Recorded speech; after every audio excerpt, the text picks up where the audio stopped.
Certo, o negócio é o seguinte, Entrevista com o Vampiro não é uma obra-prima, não é o meu filme favorito e muito menos o mais marcante na minha vida. Mas a real é que eu gosto muito desse filme e não é só pelo fato de que ele é basicamente um romance gótico homoafetivo. Pô, tem até um momento no filme onde um cara usa a técnica de ter uma filha pro outro cara não ir embora. E pior que funciona. You're mine and Louis' daughter now. You see, Louis was going to leave us. Now he's going to stay and make you happy. Cretino, você é um cocô. Mas se você me perguntar qual é o tema desse filme, eu vou resumir como gente vegana. Tá, não é exatamente sobre gente vegana, mas é quase isso. Esse filme ele fala sobre como a gente vê a nossa natureza e de como a gente lida com ela. É um filme sobre autopercepção e a gente tem dois pontos de vista diferentes nesse filme, sendo o ponto de vista do Louis, vulgo Brad Pitt, que não aceita a própria natureza e tem ódio dela. Ele simplesmente sente que é um monstro por ser um vampiro e por ter que matar as pessoas para se alimentar delas. E o ponto de vista do Lestat, vulgo Tom Cruise, que não só aceita a própria natureza, mas que também acaba passando dos limites, vendo como um esporte o lance de matar as pessoas. E a real é que o filme não parece que realmente fica do lado de ninguém. Porque sim, tem como você simplesmente ver o Louis como um grande bebê chorão e o Lestat como um monstro. Mas se você para pra pensar, não é tão simples assim. Os motivos que o Louis tem pra se achar um monstro e se odiar são válidos. Do mesmo jeito que o Lestat não necessariamente é um monstro. Porque até que ele não tá tão errado assim. Tipo, logo no começo da vida, eu digo vida entre aspas, porque não é exatamente uma vida, porque o bicho meio que tá morto, mas beleza. Logo no começo da vida do Louis, como um vampiro, ele pergunta pro Lestat se seria possível viver sem tirar a vida das pessoas. Viver só bebendo sangue de animais. We can live without taking human life. It's possible. Anything is possible. But just try it for a week.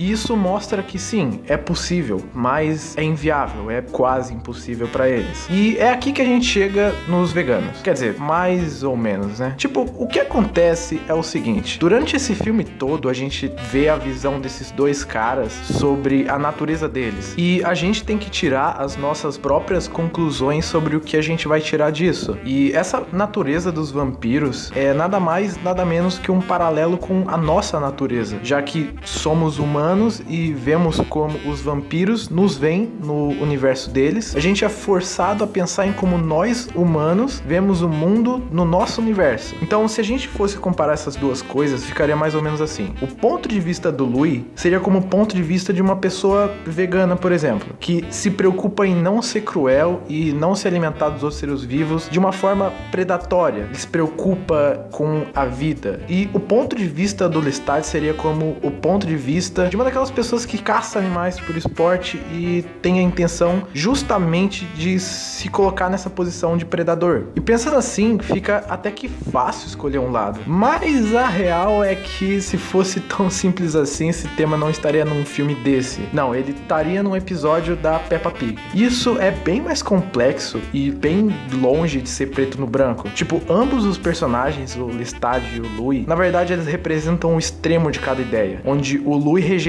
tanto a natureza dele que ele passa a ser um cara absurdamente depressivo e sem alegria nenhuma em viver. E os únicos momentos onde ele parece que tá minimamente alegre e em paz são os momentos onde ele para de lutar contra a própria natureza e se alimenta dos seres humanos. Já o Lestat não só aceita a própria natureza, mas ele abusa dela. Ele sente um prazer sádico em matar. Não é algo que ele sente que tem que fazer, é algo que ele gosta de fazer. Tendo isso em mente, fica difícil chamar o Louis de bebê chorão e o Lestat de monstro. Sim, um é mostrado como um fraco, um derrotado, mas mesmo assim não dá pra resumir ele como um bebê chorão. Eu não iria tão longe a ponto de chamar o Lestat de monstro, mas também eu não preciso pensar duas vezes pra chamar ele de Louis, ele tem motivos pra não querer matar as pessoas, porque ele já foi uma delas, e ele se vê um monstro porque é assim que as pessoas veem ele. E o Lestat, bom, dá pra entender que ele tá simplesmente abraçando a própria natureza e aceitando quem ele é, mesmo que ele acabe passando muito dos limites às vezes. Daria até pra você olhar pra esses dois personagens a partir do conceito filosófico da dialética, que é basicamente o seguinte: uma tese, uma primeira ideia, ela é acompanhada por uma antítese, que é a contra-resposta a essa primeira ideia, e que acaba resultando numa síntese, que é a conclusão desse debate. Sendo assim, o Lestat seria a tese de que a gente tem que aceitar a nossa natureza e abraçar ela, e o Louis seria a antítese, a ideia de que não, você tem que lutar contra a tua natureza e você tem que resistir a ela. E se você já viu o filme, eu acredito que muito provavelmente você deve estar pensando, então se for esse o caso, muito provavelmente a Cláudia é a síntese desse debate. Eu acredito que não chega nem perto disso, porque pra mim a Cláudia tá muito mais pra uma mistura bagunçada dos dois do que simplesmente uma conclusão, uma resposta pra aquele debate. Porque apesar dela não gostar de ser um vampiro, dela odiar essa ideia, dela odiar a própria natureza, ainda assim ela é tão cruel ou até mais cruel do que Lestat. Mas apesar disso, até que não tem como culpar muito ela. Até porque afinal de contas, a Cláudia, ela não passa de uma criança. Ela foi transformada em vampiro quando era uma criança e ela continua como uma criança. E é absurdamente difícil você escolher um ponto de vista, um desses dois pontos de vista. E realmente o filme não fica do lado de ninguém, porque por um lado o filme mostra o Louis como um cara fraco, mostra o Louis como um cara infeliz, mostra o Louis como um cara que se odeia e é incapaz de viver em paz, ao mesmo tempo que mostra o Lestat sendo um grande de um... E eu acho que é isso que é tão bom nesse filme e nesse tipo de dilema ético. Tipo, não tem certo nem errado. Tem apenas aquilo que você considera o melhor pra você.